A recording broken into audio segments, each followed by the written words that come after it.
Hi everyone, welcome to No Nonsense Whisky. My name is Vin PF, and today we've got a very special episode. I'm down here at the Cotswolds Distillery with Dan Szor. Hi Dan, how's it going? Thanks for having me along. Today we're going to try a little bit of the Cotswolds Distillery stuff. You've seen it on the channel already, you're going to see a lot more of it. But before we go into that, let's talk to Dan a little bit and see what he's up to and what brought him here.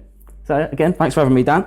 If you could let me know a little bit about your background and what brought you to the distillery and why you're doing whiskey. Sure. Well, I was a whiskey lover for about the last 20 years. I'm originally from New York. I used to live in Paris. When I lived in Paris, that's when I really got into whiskey. And I used to go off to Scotland with my mate sort of once a year and tour around distilleries and really fell in love with not just whiskey, but how it's made and where it's made and why it's made. And then I moved to England. I was living in London. I got a little country place, a little farmhouse in the Cotswolds, fell in love with the Cotswolds. The place was surrounded by barley fields, and being a big whiskey buff and wanting to move out of a 30-year career in finance, one day I had this idea while looking at the barley that was growing around the house, that with all this barley, the Cotswolds really ought to have its own whiskey.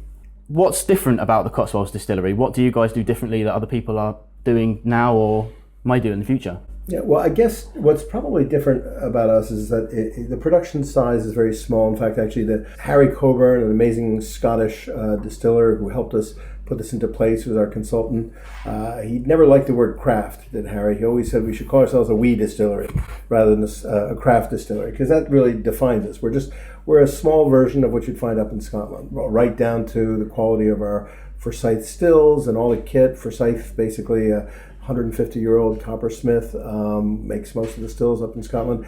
They delivered a turnkey distillery, and so it's every bit the distillery that you'd find up north. But what we can do that's different because of our size is we can really focus on the quality and on doing a little bit extra on every step. So one of the main things is, of course, the barley. It all starts with the ingredients, and our barley is local, true to the original idea that I had that we should be using local barley. All our barley comes from the Cotswolds, and in fact, the barley that in the whiskey that we're going to have here comes from a farm that's about maybe 20 minutes away or so, down Burford Way.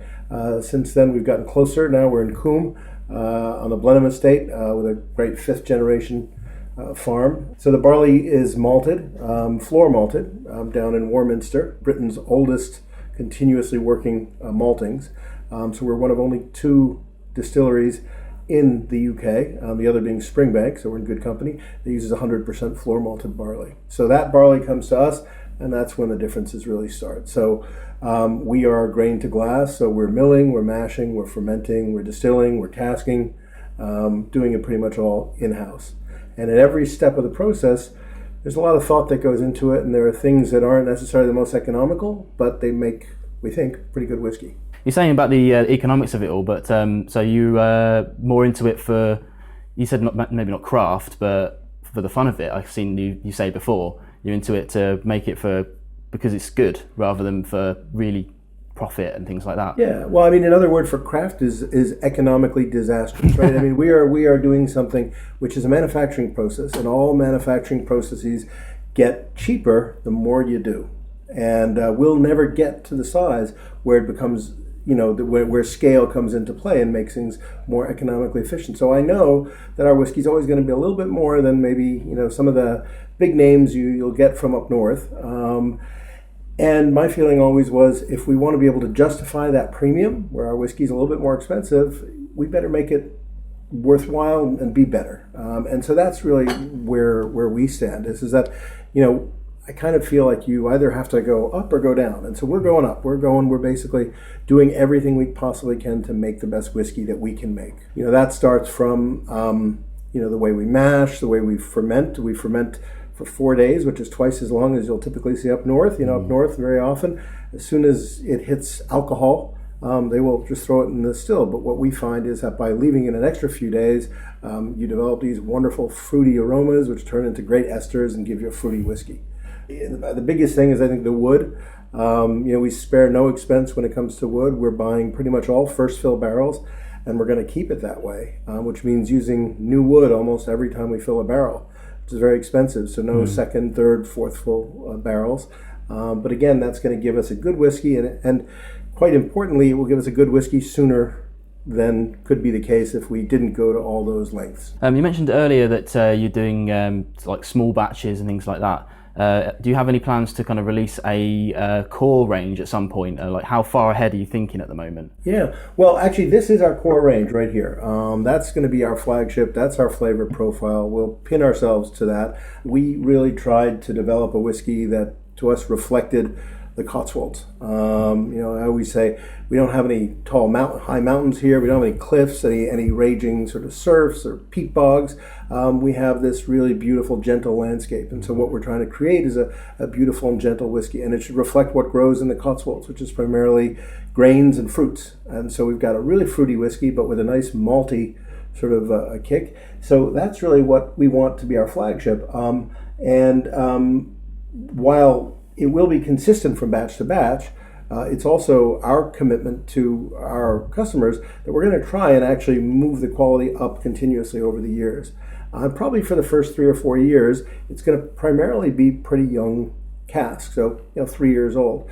But in about sort of 3 or 4 years, we will then be able to start incorporating 4 and 5 year old barrels into the mix. And then eventually 6 and 7 year old barrels. So, we'll continuously evolve it, but not in such a way as to change the flavor. And then separately from that, we will do a small batch release every year, something completely different, a little bit wild, a little bit wacky, maybe not even that wacky, but just different.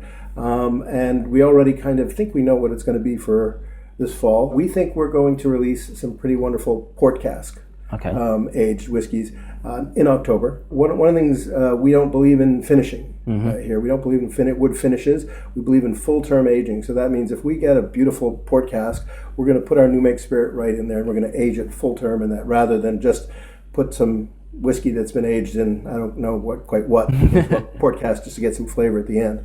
These port casks were so fresh that they turned our new make pink. Wow. And now over time, it's actually kind of dulled down to a nice burnished red, but you're going to have a nice ruby red whiskey in October. And then the following year, we've got some incredible Isla casks, Lefroy quarter casks, so just a little hint of peat coming through the wood. And then hopefully the year after that, we'll start with our annual sherry release. We've got lots of Oloroso, Pedro Jimenez, Spanish oak, American oak casks, whole mix. So you go. I've just divulged our whole strategy for the next 4 years to you.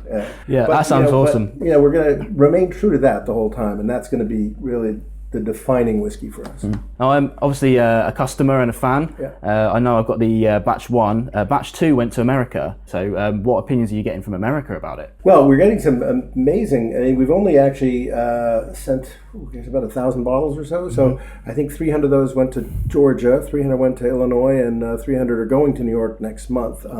We actually launched it in New York about a week or two ago, and the feedback was incredible. People really loving it, which is great because one of the things in America, people are kind of a little bit on the still age sensitivity thing, and they're looking for big numbers on the age front. But people were very open-minded when they tried this. And there's a couple of folks in the States that are doing some great things. We're single malt concerned. Westland Distillery out in Seattle, Stranahan's, Balcones. So we're happy that there are world malt fanatics sort of in the States as well. Well, that's all the questions I've got for you today. Okay. So, shall we try some whiskey? Absolutely. So this is actually batch 3. You mentioned 1 and 2, but this is batch 3. And the main difference between our inaugural release and batches 2 and 3 are that the year of the barley change. One thing you've probably already mentioned is that we feature the year that the barley was harvested, the type of barley, and the farm from which it came on every bottle. And that will change every time the year changes or the farm changes. And so this is, batch 3 comes from 2014 Odyssey barley from Bradwell Grove Farms down near Burford. It's also known as Cotswold Wildlife Park, so you can go visit where our barley came from and see some rhinos too. Awesome. So this is 2014 barley, whereas the inaugural release was made from 2013 barley. Okay. And 14 was actually a better year for barley than 13 in the Cotswolds. There was less rain, more sun, and we picked it up right away in the new make when we switched from 13 to 14. So that's really the big difference from what you've maybe already tried. Okay. Give me Let's have a nose. Yeah, one of the big things I was surprised about when I first tried it was most 3-year-old whiskies I've tried, it's like they reek of kind of new make spirit and grain and that, and this doesn't at all. So one of the ways that we did that was with the help of Jim Swan, who was our other great Scottish helper and consultant. Unfortunately passed away a few months ago, but Jim really understood the chemistry behind distilling and also the chemistry behind aging. And when it comes to distilling, Jim advised us on the cuts that make it into our final spirit. And two of the things he said was, first of all, that we should take a very small head cut, because a lot of people take too big a head cut and we're worrying about what comes out initially.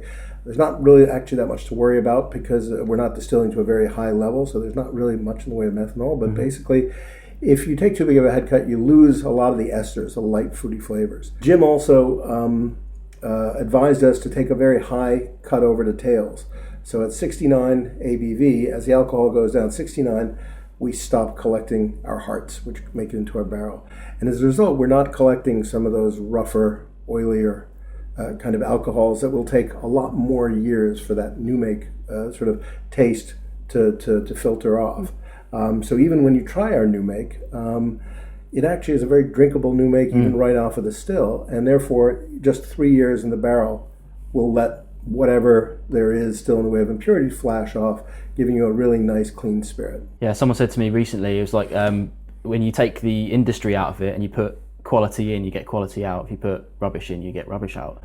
So that's true. Or basically, maybe it's more cost effective to put rougher spirit in, but if you've got 10 years or 15 years to wait because you've been around for 100 years, well, you can afford to do that. And the honest truth is that when you're a startup distillery, you can't afford to do that. So we knew we had to put a whiskey out at 3 years, but we also didn't want to put a whiskey out that we wouldn't want to drink. That I knew I didn't want to put a whiskey out that I wouldn't drink myself.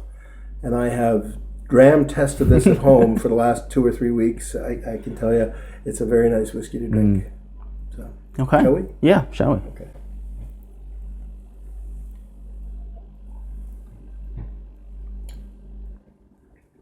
I like that you've bottled it at higher ABV as well. That's really important for me. Like, there's people say that there's like a mantra of no age statements and 40% and added colour and things like that.